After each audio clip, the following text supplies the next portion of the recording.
En la antigua Grecia había mujeres capaces de seducir a filósofos, arruinar a generales y atraer peregrinos desde los rincones más lejanos del mundo. No eran reinas ni diosas, pero su influencia se extendía desde las calles estrechas de Atenas hasta los templos más sagrados de Corinto. Eran las prostitutas griegas, y su vida estaba marcada por costumbres tan extrañas que hoy parecen imposibles de imaginar. Desde sandalias que dejaban mensajes secretos en el suelo hasta rituales sexuales dedicados a los dioses. Estos son los 10 hábitos más extraños de las prostitutas en la antigua Grecia. La imagen que tenemos de la vida en Grecia suele estar dominada por héroes, batallas y templos majestuosos. Pero había otro mundo, oculto entre sombras, que latía con igual fuerza. Un mundo donde el poder no se medía en lanzas ni escudos, sino en susurros, en miradas y en pactos sellados lejos de la luz del día. Las prostitutas griegas, ya fueran humildes pornai o refinadas hetairai, no solo sobrevivían, moldeaban su propio espacio en una sociedad que oficialmente las despreciaba, pero secretamente dependía de ellas. Eran maestras en adaptarse, y cada una seguía un código de costumbres que mezclaba lo práctico, lo seductor y lo insólito. Y así empezamos este viaje. Hábito número 10. Tarifas moldeadas por el estatus y la edad. En la Atenas clásica, el valor de una prostituta no se definía únicamente por su belleza o habilidades, sino por una compleja ecuación de estatus social, edad y reputación.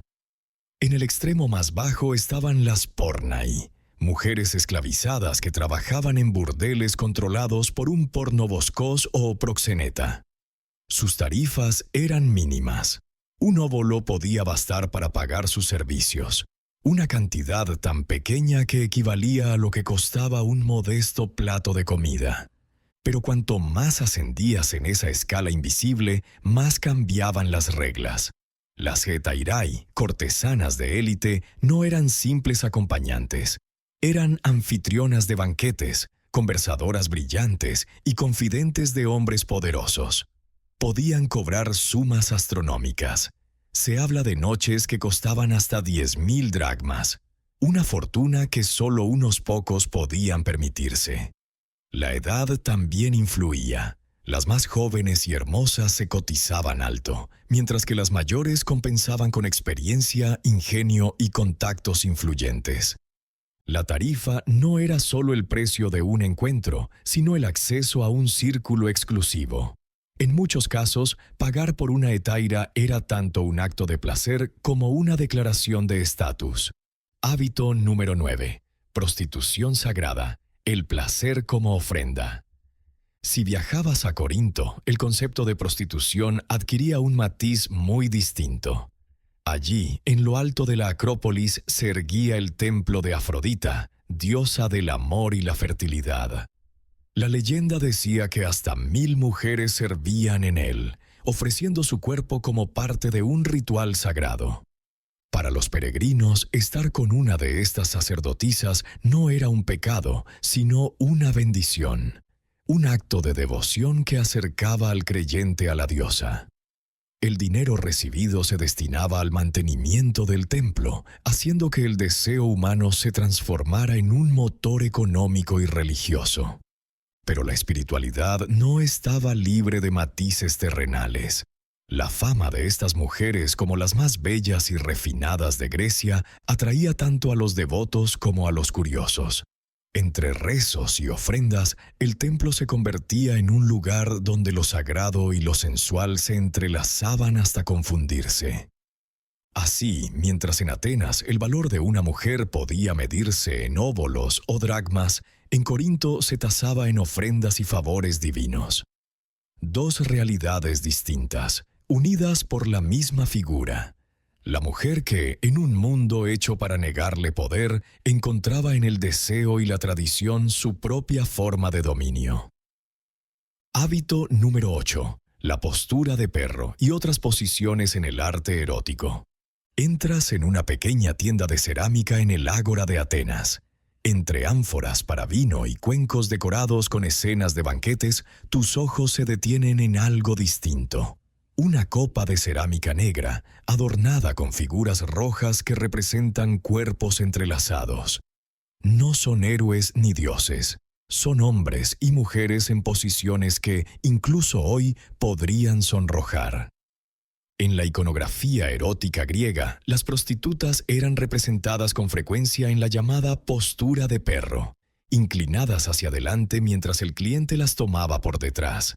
Esta imagen, repetida en vasijas y copas, no era casual. En la mentalidad griega, esa posición era considerada degradante, algo que una esposa respetable jamás aceptaría, pero que se esperaba de una prostituta.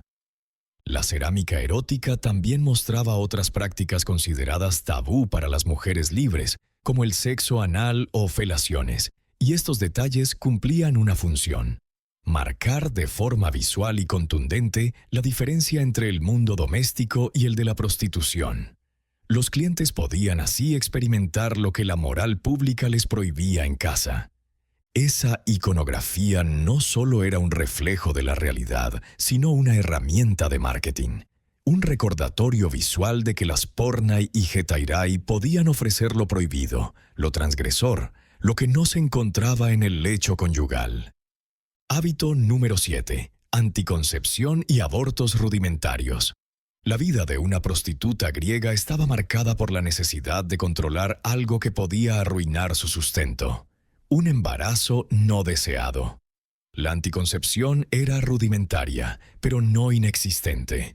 Algunos textos médicos de la época mencionan el uso de esponjas marinas impregnadas en vinagre o aceite como barreras internas, y otros describen infusiones de hierbas con supuestas propiedades anticonceptivas, como la ruda o el silfio, una planta tan demandada que terminó por extinguirse. Sin embargo, no siempre resultaban efectivos.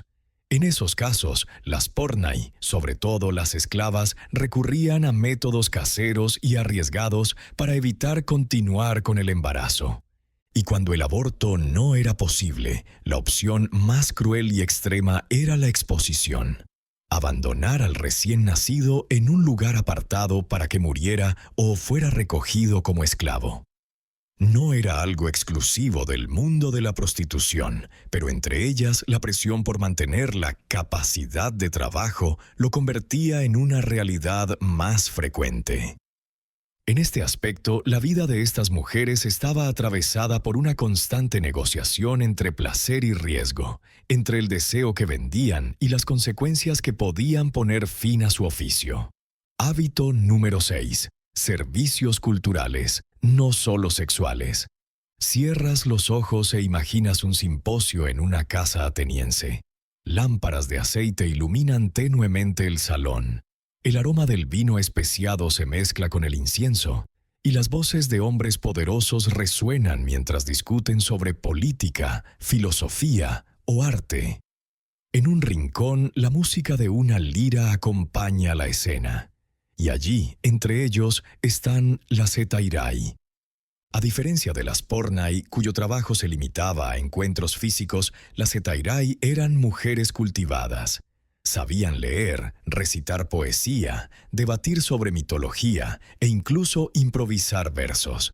Podían tocar instrumentos, bailar con gracia y sostener conversaciones que mantenían a los hombres fascinados durante horas. Eran las anfitrionas perfectas para un banquete. Podían halagar sin adular en exceso, provocar debates sin incomodar, y cuando el momento lo pedía, volverse cómplices en la intimidad. Algunos las consideraban musas vivientes, capaces de inspirar a poetas o aconsejar a políticos.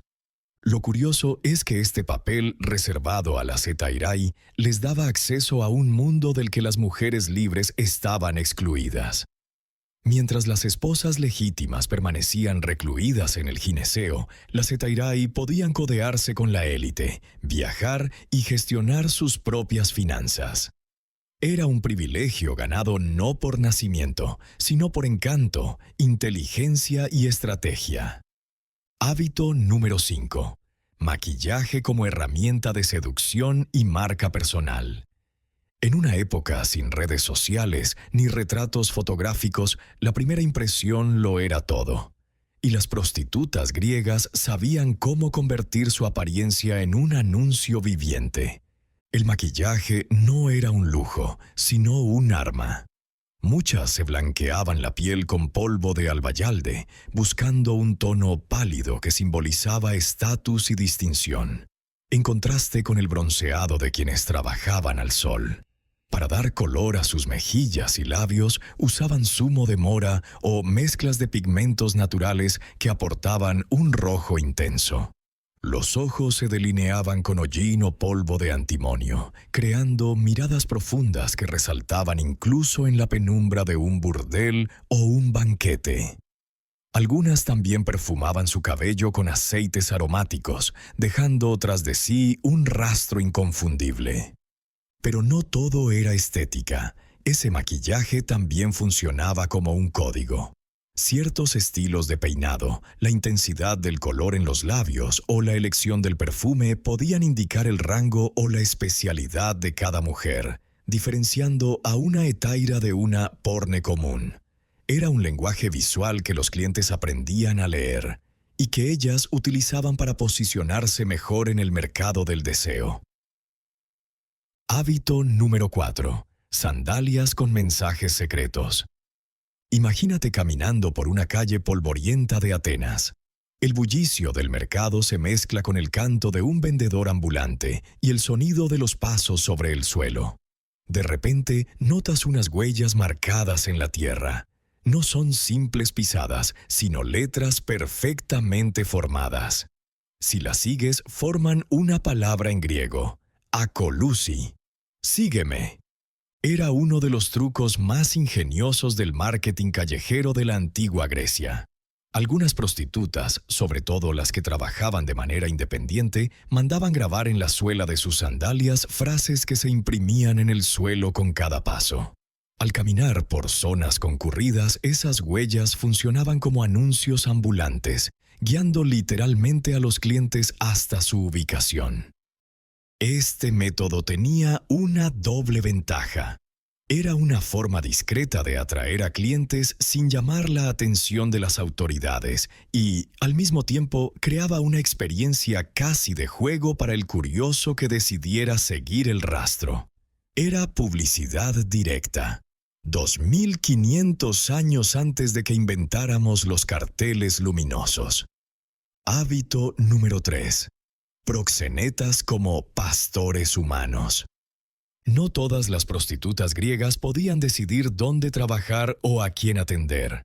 Muchas eran esclavas y pertenecían a un pornoboscos, una palabra que, traducida literalmente, significa pastor de prostitutas. El término, tan crudo como descriptivo, refleja cómo eran vistas. No como personas, sino como un rebaño que había que controlar, dirigir y explotar. El pornoboscos era mucho más que un simple dueño. Era administrador, guardián y cobrador.